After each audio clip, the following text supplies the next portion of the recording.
Well, yeah, we are animals, right? We do like food and drink and warmth when it's cold and things like that. There's no question about it. One of the traits, and nobody has ever overlooked this fact throughout all of human history. It's always, it's always been gnawing at us. No matter how egg-headed a philosopher is, he still has to eat at least once a day, right? It never has gone unremarked upon that we are desire-driven creatures. The ancients, however, thought that what was distinct about man was not our desires. Our desires are what we share with the animals.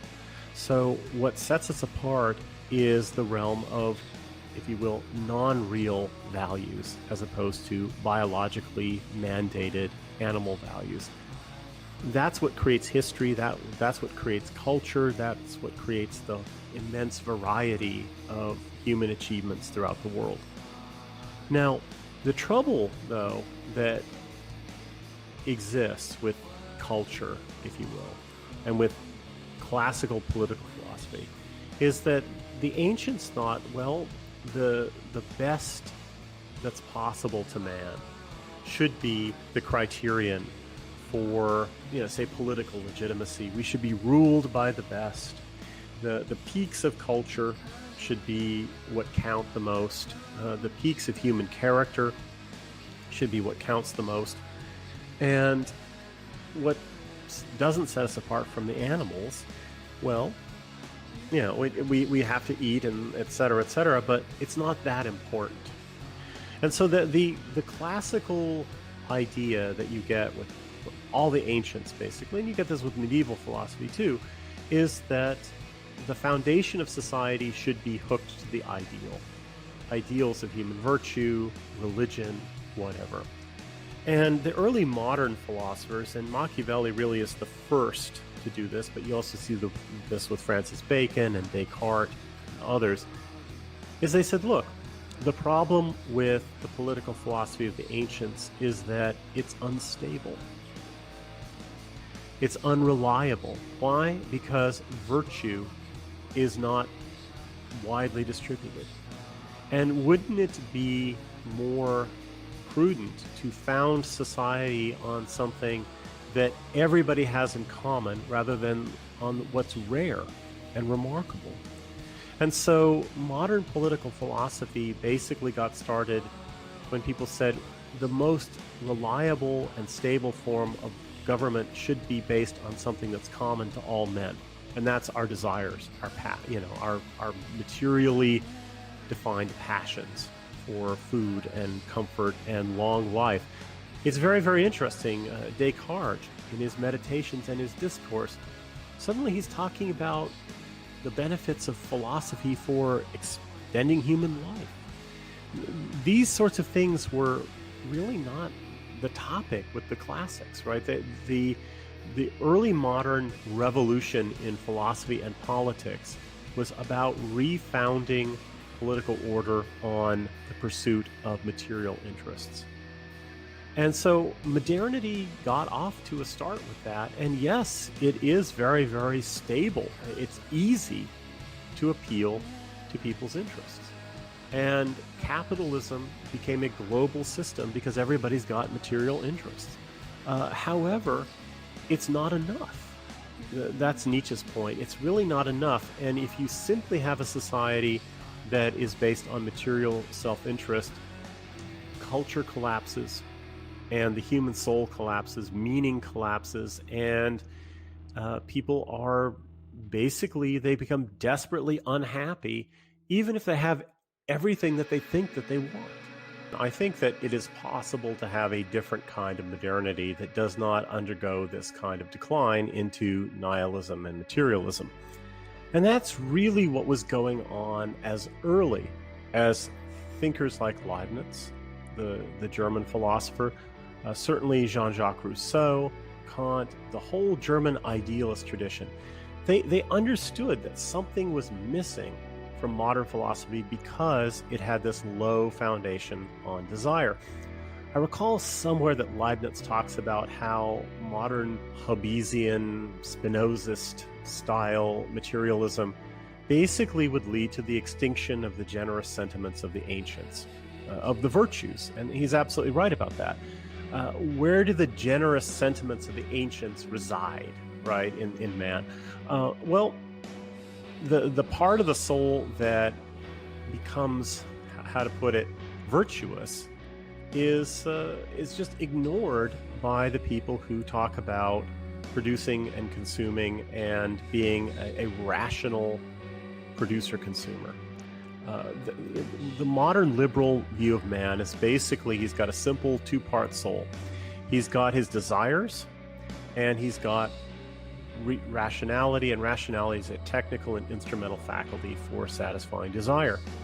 The ancients believed that the human soul was very complicated compared to that. They believed that there were three parts of the soul, and one part, thumos, in Plato's terms, Aristotle used the term too, thumos was the part of the soul in which basically honor resided.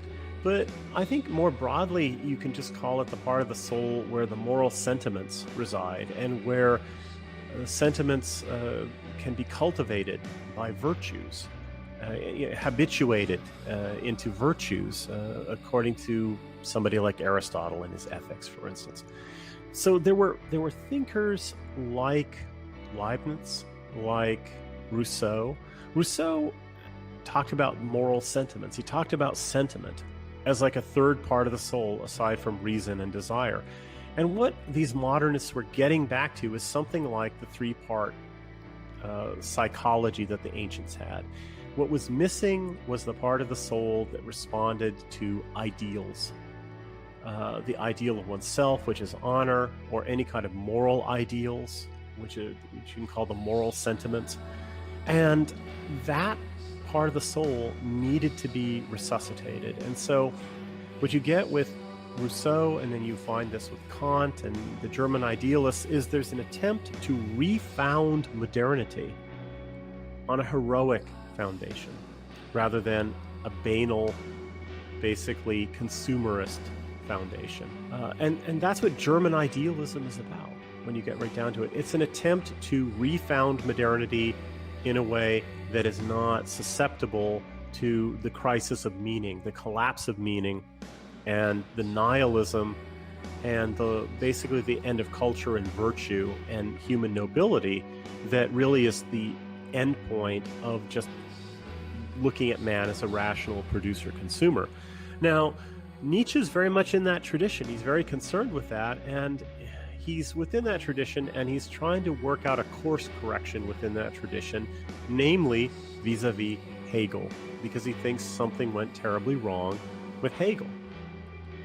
And again, Hegel believes that self-knowledge is the goal. That's how we understand history, and when man achieves self-knowledge, history is over. Nietzsche says, well, that means man is over too, and that just gets us right back into the problem of the last man that somebody like Hegel was concerned to avoid. Hegel really wanted to avoid that. He was very much a German idealist, right? He wanted to avoid that kind of modernity set forth by Hobbes and Locke and Spinoza, that kind of vulgarizing materialist modernity. But he ended up there anyway, because when history ends, culture ends, ideals end, and everything that sets man apart from the animals becomes basically powerless to shape us anymore. And so we become released from history into nature and dominated by nature again. And this is the last man. This is the end of history, and the end of history leads us to the last man of Nietzsche. So what is Nietzsche's course correction? Well, Nietzsche's course correction is basically to intensify, in some ways, the Hegelian project. And that's an interesting element here, because what he wants to say is, look, Hegel says that the be-all and end-all is self-knowledge. Kant, Rousseau, the German idealist tradition is about reason turning back on itself and critiquing itself.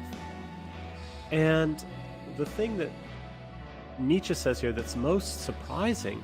He says, well, it's time for history to do this to itself too. History needs to critique itself.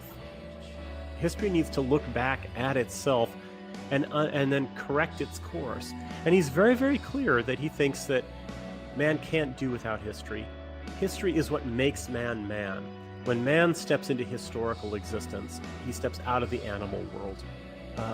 The course correction is to try and make it possible for man to cultivate himself over time without losing history and losing his humanity. So we need a notion of the best kind of man, the cultivated man, something that mankind can strive for that is not self-obliterating or self-enervating, which is what he thinks that Hegel's picture of mankind turned out to be.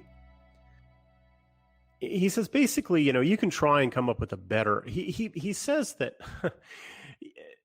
that Hegelianism is basically a kind of disguised theology, well, which is not a radical thesis, right? But it's kind of disguised Christian theology, just as at the end of times in Christianity, Jesus comes back and judges mankind. There's a final judgment. At the end of history, Hegel looks back and basically gives the final judgment of the meaning of history that comes before him. And Nietzsche says, if you can come up with a better account of this, that's all well and good, but some kind of account needs to be offered. And so he goes on, you might try and replace this explanation, which I offer only with some hesitation, with a better one. For the origin of historical culture, its quite radical conflict with the spirit of any new age, any modern awareness. This origin must itself be known historically. History must itself resolve the problem of history. Knowledge must turn its sting against itself. This threefold must is the imperative of the new age, supposing this age really does contain anything new, powerful, original, and promising more life. So Nietzsche is not giving up on progress here. He's actually talking about a new age. He's talking about an age of youth. He says that Hegelianism has basically elevated the idea of the graybeard, the cultural graybeard, which is suffocating creativity and youth. And so he wants to side with youth against the old here. He wants to talk about a new age that comes after the end of history, a la Hegel, which is a time when youthful energy can give rise to a new culture, where we're not just going to be spectators of the cultural creations of the past. Again, what creates culture for Hegel is lack of self-knowledge. We create culture to know ourselves, and once we know ourselves, culture becomes no longer necessary. Whereas for Nietzsche, that actually destroys culture because culture is always necessary. The tension that culture creates in our lives is always necessary if we're to remain human. And so the problem of culture for him is to constantly maintain that tension and to maintain it against the enervating effects of historical objectivity and knowledge. And so there's a constant contrast here, a number of contrasts in this book that are very interesting. There's an important contrast between theory and practice. Life is action. Theory is gazing. It's not acting. It's stopping and taking a step back and looking at things, being a spectator rather than a player of the game.